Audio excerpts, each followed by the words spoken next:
I'm very happy to be here today with Stephanie Corder. Stephanie is a wife and a mother of three, and she's a social media coach. Hi, Stephanie. Hi, thanks for How are having you me. today? And thanks for being here. Stephanie and I were really looking forward to have this meeting, and life is life, and things kept happening, and we can't reschedule. We kept rescheduling, but it's happening today. And maybe Stephanie, can you say a few words about yourself? Yeah, I call myself a warrior mompreneur, and I do that because I struggled with chronic disease for a long time, and I learned how to overcome it and how to take those things that are really challenging in our life and allow them to fuel us to become the things that God called us to be. So I inspire mompreneurs to start, run, and crush their business goals, building a profitable business on social media now. And I homeschooled two teenagers and enjoy my life sufficiently for sure. Yeah, so Stephanie really helped me a lot with some of my business struggles. And while we were at it, I was exposed to her amazing inspirational story that involved a whole family, like a story of a family, a story of growth, a story of inspiration. So I invited her to share this story in her group because I think it could support and be really great for a lot of us. So can you share with us, Stephanie? Yeah, sure. So about 10 years ago, I was, and many moms will get this for sure. I was the Boy Scout mom, the leader. I was a Cub Scout leader, a Girl Scout leader. I led in 4-H. I was a school coordinator. I was a homeroom mom for two kids. And we had the house on the garden tour. We were doing aquaponics. I mean, actively involved in our community, living our life fully with three elementary aged kids. And all of a sudden, one day I was walking across the living room floor and I had extreme pain and it wouldn't go away, just started and never stopped. And I reached out to tons of people in medicine that we're friends with and said, what the heck do you think's happening? And saw some of them as physicians, and nobody really knew. Nobody could finger what was happening. It was such a anomaly to them. And so we did Western medicine, naturopathic medicine, Chinese medicine, herbal medicine, and you name it, we were throwing the kitchen sink at it. We estimate we probably spent close to about $200,000 trying modalities to help me. And all that was happening was I was getting worse. With every modality, I would progressively get worse to the point that I finally ended up almost consistently in my bed. And I spent about 7 years between my bed, a wheelchair, I had a walker, I had to have these big leg braces for stability and canes, and was diagnosed with the most painful condition you can have, only second to terminal cancer. And we lived in that place for a very, very long time. I mean, it was really hard. And I wish I could say I never gave up, but I can't say that. It was my husband pushing me when I would give up and my children supporting me when I would give up that carried me through. And about 3 years ago, I discovered something called DNA activation. And lo and behold, I mean, we had tried so many modalities and didn't have a lot of faith in it, but boom, it was the thing that actually triggered and began to make a change. And I'll never forget, Rotem, when I was sitting in my doctor's office early into this disease, and we were avid hikers and campers, and we off-roaded and we were active people. And he said, Steph, you will never hike again. You will probably not walk around a building without crying. And I need you to come to terms with this. And all I could do is sob like this little girl, just what? Because my life was over. How was I going to do the things for my children? How was I going to be this person? And, you know, God knew that it would change even when I didn't know it would ever change. And when I went on the activators about 4 months in, nothing happened overnight.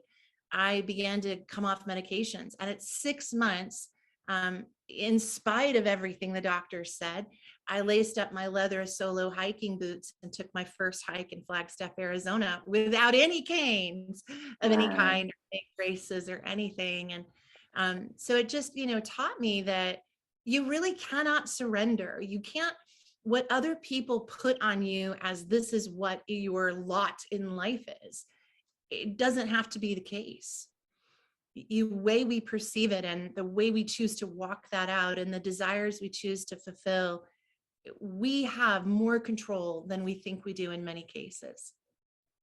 Yeah, well, you know how you and the family hangout all members already know how I already always go to the more like general view, and the things that you're talking about taking me to think about this big theme of being mobile, the ability to be mobile, to move away from your house, because you were talking about how active you were, and then something horrible just stabilized you into one place in a way that you don't want to be stabilized, you don't want to be stuck there. And from what you describing, it forces you to go and seek support in places that maybe before you wouldn't go there, or you wouldn't allow those people to hand you that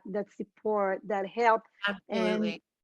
this is I've been actually the past week I've been kind of like thinking about it a lot, about how we try to do everything ourselves, and sometimes something really big has to happen for us to shift our mindset to allow help come in. um, you were telling me about the amazing support that you got from your husband. So if you can share with us about a little bit more about the type of support that you got from your husband, that you got from your family, and generally how it affected your family and how they dealt with it. Yeah, I mean, I've always had a good marriage. I mean, come on, the first couple of years are hard for everybody, right? But John and I have this relationship of a friendship that surpasses all the crazy stuff. Trust me, everything else is great, but that friendship being the core of who we are. Um, and when I went into that place, I mean, mind you, Rotem, I couldn't stand in the shower without crying. So to stand and wash myself and to hold was very challenging. And so my husband literally had to shower me sometimes and had to help me on and off the toilet. And my kids would come in back to me and let me hold on to them to get off the toilet. I mean, like, there were so many things I couldn't do. I couldn't cook dinner for my family. My middle son, when he turned 9, he began to cook. He learned to cook, ground beef and chicken and macaroni and cheese and spaghetti. And those are things maybe I wouldn't have fed my kids on a consistent basis, but you just deal. And I used to be the type of person that everything had its place. I still love that feeling, but where everything had its place and everything had to be organized. And I mean, my kids' tubs for toys are in a hall closet that were clear tubs, so only got one at a time. I was that kind of organized mom. And when I got sick, it was like,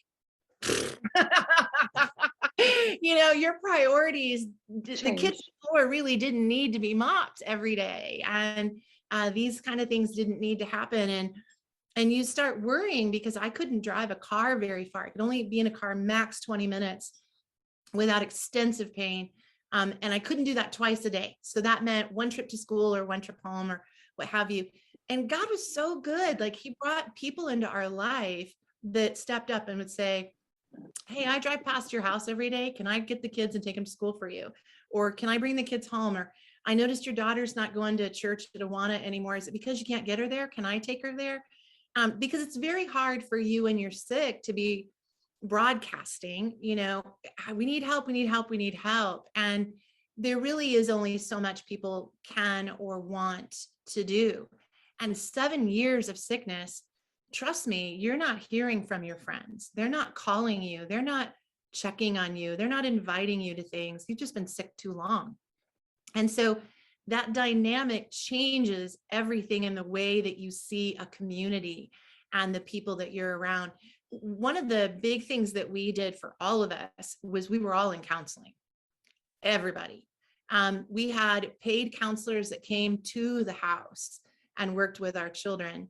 And we were really fortunate. One of the gals the gal we hired for the kids, her mother had my disease. So she fully understood it. And I remember one time she came over and I was just in agony. I mean, we're talking about, I was on drugs at home that were more powerful than what you can get at a hospital. And so I was just bawling and crying out in pain. And she came and she was able to sit the kids down and explain to them what was happening to my body and explain to them that mom was going to be okay.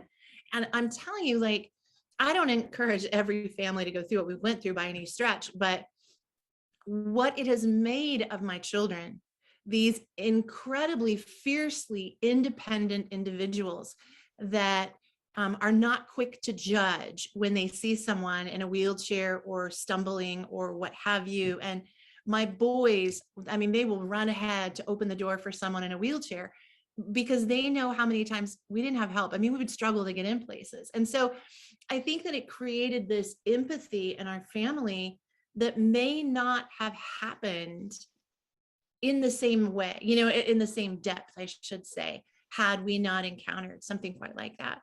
And one of the things that was really good for us that people forget about is there are a lot of community resources out there. And it's easier today with the internet to find them and they're marketing themselves. But, you know, I went to doctors at least 5 days a week. I mean, it literally was going to some kind of therapy or a doctor every day. And my husband couldn't do that, right? He couldn't just not work. And like I said, your friend's kind of weary of that after a while. But we found community resources like a non-for-profit called Duet that was mostly retired older people who would pick you up and take you to your Oh, doctor and help wow. me inside of the doctor and then, you know, drive me home. And it was just, it was amazing the help of strangers. And we think sometimes when we volunteer, we give, like I did it today, but that wasn't a lasting impact. Oh my goodness, it Yeah. can be a huge impact. And I think it's a really beautiful thing. I hope that I can continue to further in my own children. Yeah, I think I'm I'm originally a social worker. So Oh, yeah, I don't always talk about it because I haven't been doing that for years, but the general idea of the fact that we are not alone, we're not in a vacuum, we're not alone in a therapy room or inside our family bubble. We're a part of a community, we're a part of a very big system. That if we give it a chance and learn how to use it and how to reach for it, it can give a lot of support. um, when we moved here, I relocated. We relocated from Israel about a year ago to New Jersey. The amount of support from people that we have never met in our life was incredible. I could not believe it, and some of them don't even remember that they helped me. Me, yeah. I've been meeting them around. I remember, every card that somebody left on our door, or somebody left a cake or cookies or anything. So when you volunteer, when you help, when you support, it stays with the people. And I think it also stays with you because it changes your perspective about the kind of help that you can get Absolutely. and about Absolutely. the world. Um, Hmm. I also loved what you said about the empathy that your children have developed, because it's very easy to see, how they grew to be strong and independent and they know how to take care of themselves.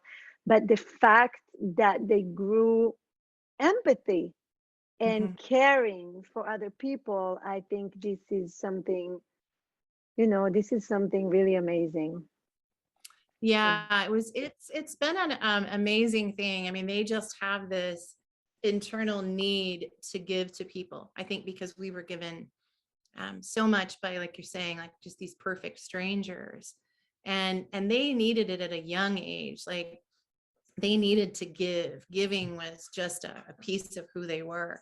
And some of those things that we established back then, we still do today.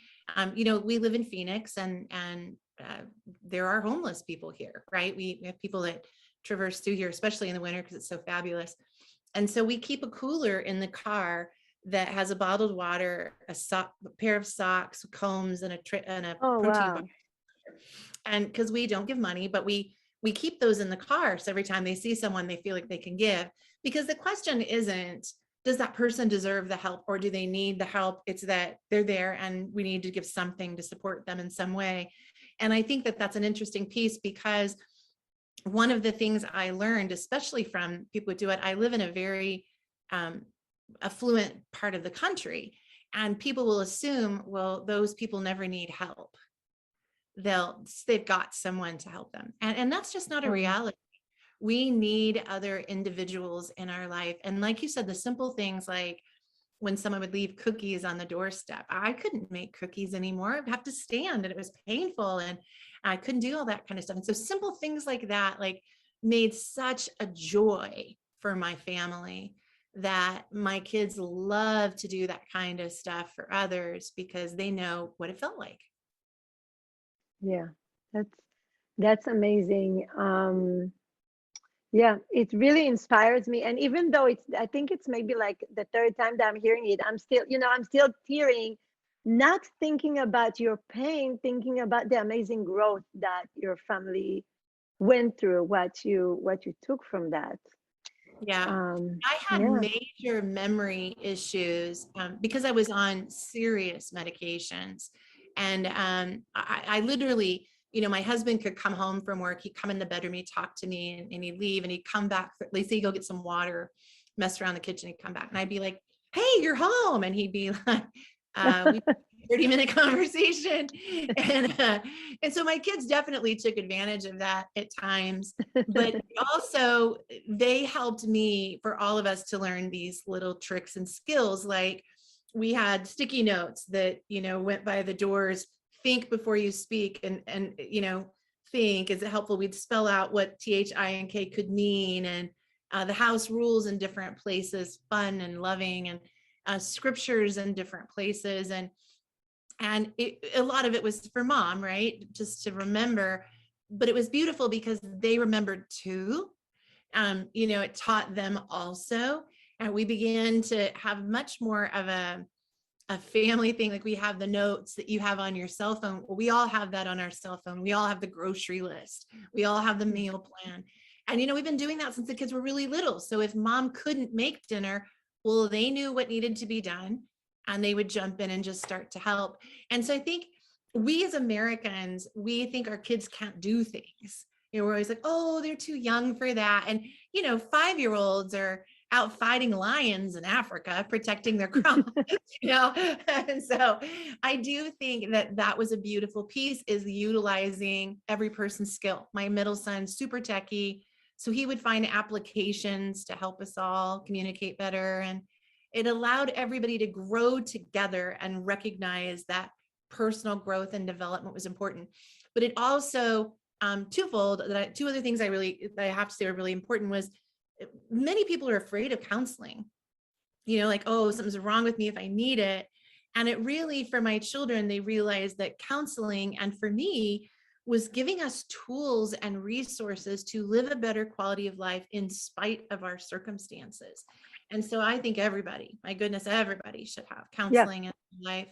And then the other part was definitely our relationship with God. If we believed that God was real, then we could believe that the Bible was real. If we believed the Bible was real, we could believe it was written for us. And so then we could take those scriptures and really put them to play. And so I have Isaiah 46:4 on my wall. It says, even in your gray hairs, I am he. I will sustain you. I will carry you, and I will rescue you.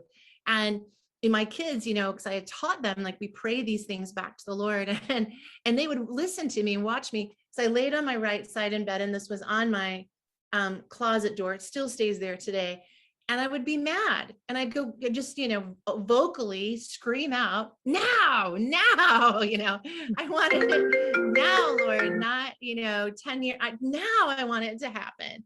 And so my kids watched that anguish in me.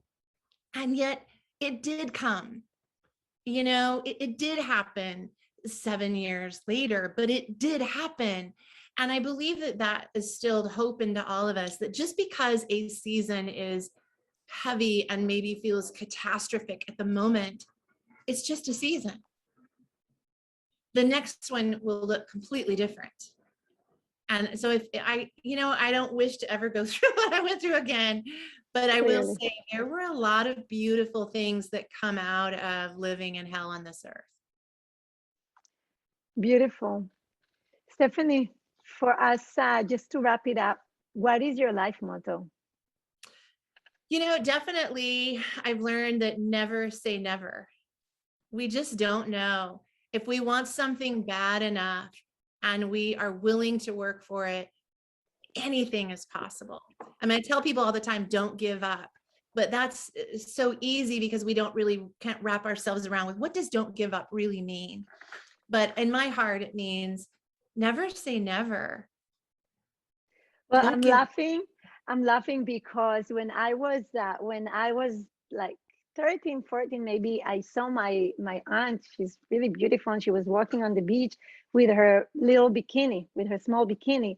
And I was like, I just started to become a teenager, and I said, I will never wear a bikini. And she said, never say never. Next year, of course, I had my own bikini, but right? when you said that, that's what I was thinking about. But yes, nothing is a given. You can, No. when the ball is in your court, that's when you can control it. So this is a very inspirational story. Thank you. And for the group of the family's hangout members, um, if anybody needs some support that has to do with social media marketing, Stephanie is here. Call, write, schedule an appointment. That's how we met, and it opened up, I think, great interaction relationship that will probably Yes. last a long time. So you can get help and also meet a great inspirational person. Yeah. If So you have any mompreneurs that are in the group as a whole, I have a private Facebook group, which is oh called yeah, Warrior it's great. Mompreneur. It's a great group. I'm in it. We have all kinds of free tips, tools, and resources. So you guys are welcome to check it out too. And I thank you so much for having me join your group today. I love you, and I love the heart that you have for families. Thank you Thank so you. much. Thank you for being here. Bye, Stephanie. Bye.